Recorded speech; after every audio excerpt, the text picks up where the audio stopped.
Hello everyone. आज की इस वीडियो में हम सीखने वाले हैं एसक्यूएल का सबसे बेसिक और important command. The name of that command is select statement. इस कमांड का यूज़ हम डेटाबेस से डेटा को रिट्रीव करने के लिए करते हैं, ठीक है। या फिर आप बोल सकते हो जो भी क्वेरी आपने लिखा है उसको प्रिंट करने के लिए। इस वीडियो को टोटल 5 पार्ट्स में मैंने डिवाइड किया है। आप यहाँ पर अभी स्क्रीन के ऊपर देख सकते हो कौन कौन से 5 पार्ट्स हैं।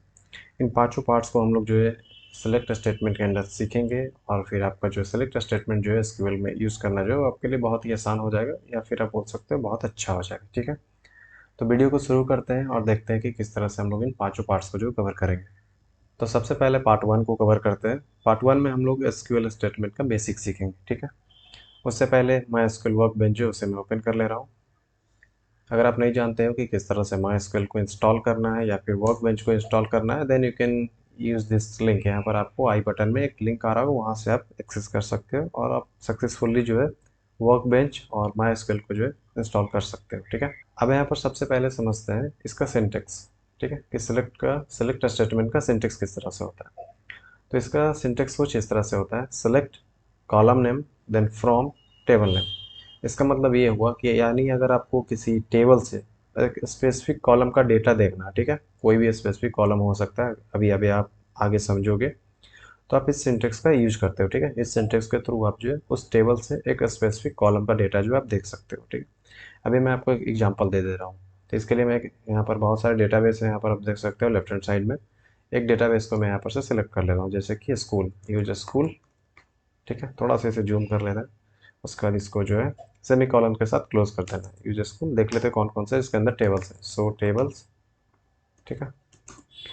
ये हो गया है, मतलब कि आप जिस भी डेटाबेस को यूज करवाना चाहते हो, ठीक है, यूज स्कूल, तभी जो है वहाँ पर से ये जो है SQL जो है आपको टेबल्स और डेटा जो है रिट्रीव करके देगा। उसके बाद मैंने यहाँ पर कमांड लिखा सो टेबल्स की कौन कौन से टेबल्स हैं।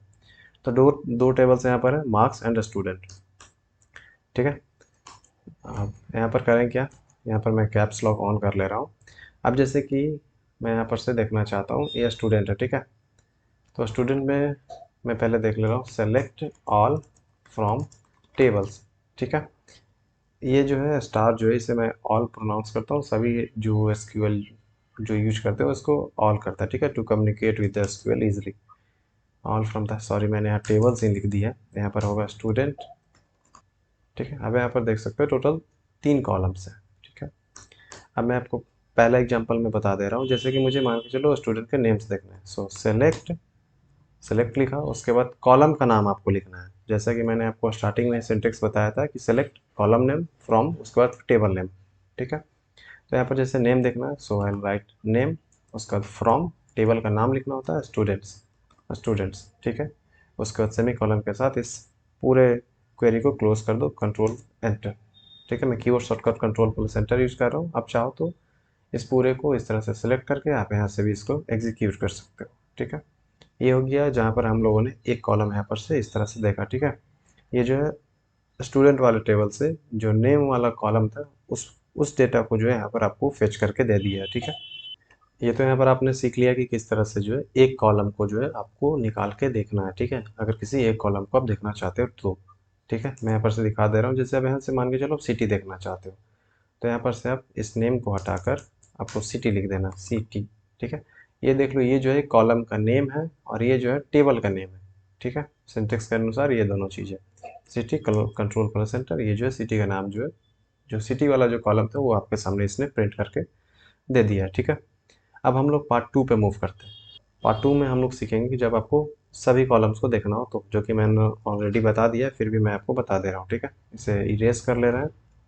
अगर आपको जो भी आपका टेबल है उसमें से आप सारा डेटा चाहते हो, सारा डेटा इन द सेंस कि जो भी कॉलम्स है उन सभी कॉलम्स को आप देखना चाहते हो, ठीक है, तो आप सिंपली सेलेक्ट के बाद हम लोग क्या लिखते हैं, जैसे लास्ट टाइम हम लोग कॉलम का नाम लिख रहे थे, ठीक है, सिटी या फिर नेम। उसी तरह जो है यहाँ पर पूरा देखना चाहते हैं तो यहाँ पर हम लोग जो है ऑल कर देंगे। ऑल मतलब कि ये जो स्टार है इसको आपको लिख देना, सेलेक्ट ऑल फ्रॉम स्टूडेंट्स, ये जो है पूरा आपको दिखा दे रहा है, ठीक है। अब मैं आपको दिखा दे रहा हूँ सो टेबल, जैसे एक मार्क्स वाला टेबल है, तो उसके लिए क्या करेंगे, पहले सेलेक्ट, ठीक है, उसके बाद स्टार फ्रॉम मार्क्स, क्लियर है। Let's move on the next part. अब इस पार्ट 3 में हम लोग जो है हम अभी तक हम लोग दो चीज़ें सीखे, एक कॉलम रिट्रीव करना और मल्टीपल कॉलम्स, आई मीन सारे कॉलम्स को रिट्रीव करना। इस पार्ट 3 में हम लोग सीखेंगे कि आप मल्टीपल कॉलम्स, एक से ज़्यादा, दो या फिर तीन कॉलम्स आप किस तरह से जो है निकाल सकते हो, देख सकते हो, ठीक है। अब जैसे कि ये तो यहाँ पर सिंपली क्योंकि ये छोटा और बोल सकते हैं या फिर डमी टेबल है, इसलिए इसमें तीन कॉलम है। लेकिन जब आप एक्चुअल काम करोगे तो उसमें मान के चलो कि आपको 40-50 इस तरह के कॉलम्स मिलेंगे, उससे भी मोर देन दैट, ठीक है। अब यहाँ पर मान के चलो आपको सिर्फ और सिर्फ स्टूडेंट आईडी और उनका सिटी आपको देखना है, ठीक है। सो सेलेक्ट स्टूडेंट आईडी है तो एज इट इज़ जिस तरह से लिखा हुआ कॉलम का नाम आपको उसी तरह एज इट इज़ यहाँ पर लिख देना है, स्टूडेंट। और एक और बात, ये केस सेंसिटिव नहीं है, तो ये ज़रूरी नहीं कि आप कैप्स में ही लिखो, आप इसे स्मॉल में भी लिख सकते हो, ठीक है। जैसे मैं लिख के दिखा दे रहा हूँ, स्टूडेंट अंडरस्कोर आईडी। उसके बाद ये तो एक कॉलम हो गया, ठीक है। उसके बाद आपको कॉमा दे देना है, उसके बाद सिटी लिख देना है, क्योंकि हम लोग स्टूडेंट आईडी और सिटी चाहते हैं, ठीक है। उसके बाद आपको लिख देना है फ्रॉम टेबल्स। ये ज़रूरी नहीं है कि आप हमेशा कैप्स में ही लिखो, कोई फ़र्क नहीं पड़ता है। और ये भी ज़रूरी नहीं है कि आप अगर स्मॉल लेटर में लिख रहे हो, ठीक है, लोअर केस में लिख रहे हो तो सारा लोअर में होना चाहिए। आप अपर लोअर सब मिक्स करके लिख सकते हैं, केस सेंसिटिव नहीं होता है। Control plus enter. अब यहाँ पर कुछ ना कुछ देर, हाँ यहाँ पर फिर मैं गलती से मैंने टेबल से लिख दिया स्टूडेंट्स, ठीक है। ये आप देख सकते हो, स्टूडेंट आ गया, स्टूडेंट आईडी और सिटी आ गया, ठीक है। अब हम लोग एक और टेबल के साथ देख ले रहे हैं। अब जैसे मान के चलो आपको सब्जेक्ट और उनका स्कोर देखना है, तो करेंगे क्या, सेलेक्ट सब्जेक्ट कॉमा, आप जो भी आप एक और कॉलम को ऐड करना चाहते हो, जिसे आप देखना चाहते हो उसे आप लिख दो। जैसे मुझे यहाँ पर स्टूडेंट और उसका स्कोर चाहिए, स्कोर फ्रॉम मार्क्स। उसके बाद सेमीकोलन के साथ इसको ऐड कर देंगे, कंट्रोल प्लस एंटर, ठीक है।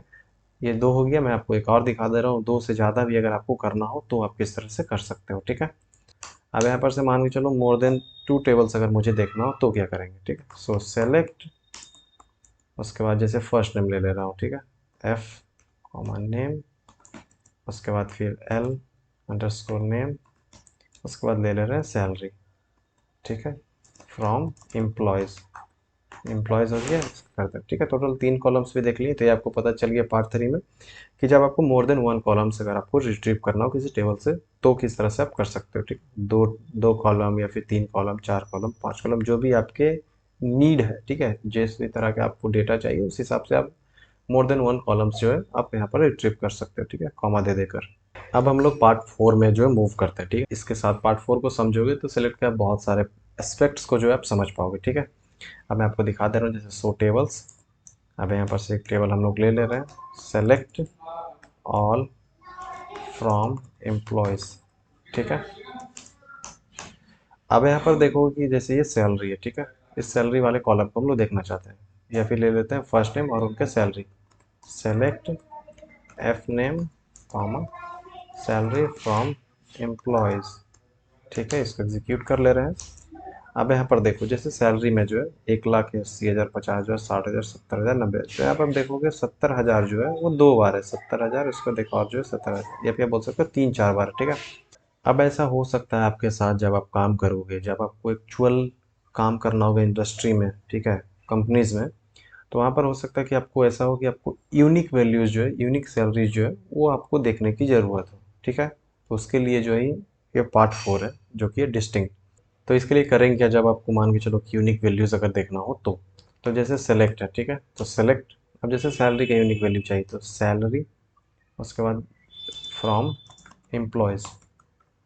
तो क्या आपको लगता है ये जो है आपको डिस्टिंक्ट वैल्यू देगा? नहीं, क्योंकि ये तो पूरा कॉलम आपको जो है रिट्रीव करके एसक्यूएल दे देगा। तो इसके लिए करेंगे क्या, यहाँ पर हम लोग लिख देते हैं डिस्टिंक्ट, डिस्टिंक्ट, ठीक है।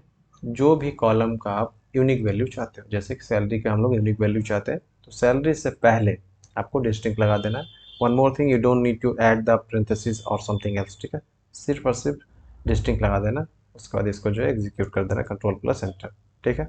अब यहाँ पर देख लो जो 70,000 जो वो सिर्फ और सिर्फ एक बार है, ऐसा नहीं कि मल्टीपल टाइम्स जो आपको दिखा दे रहा है। ये जो है आप बोल सकते हो, ये जो कैटेगरीज आप बोल सकते हो, या फिर यूनिक सैलरी है, जैसे कि 10,000, मतलब 1,80,000, 50,000, 60,000, 70,000, ठीक है, इस तरह से। ये आपको ज़रूरत पड़ सकता है एक्चुअल, मतलब कि वर्ल्ड में जब आप काम करोगे तो आपको पता चलेगा डिस्टिंक्ट का यूज कहाँ पर करना है और कब नहीं करना, ठीक है।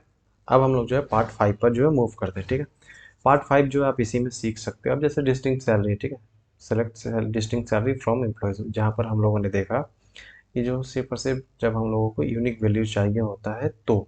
अब जैसे यूनिक वैल्यूज तो मिल रहे हैं, लेकिन आप चाहते हो कि यूनिक वैल्यू सिर्फ वही दिखाएं जो कि 50,000 से ज़्यादा हो, ठीक है। तो उसके लिए क्या करेंगे, यहाँ पर हम लोग लिखेंगे वेयर, ठीक है, where salary is equal to greater than 50,000, ठीक है।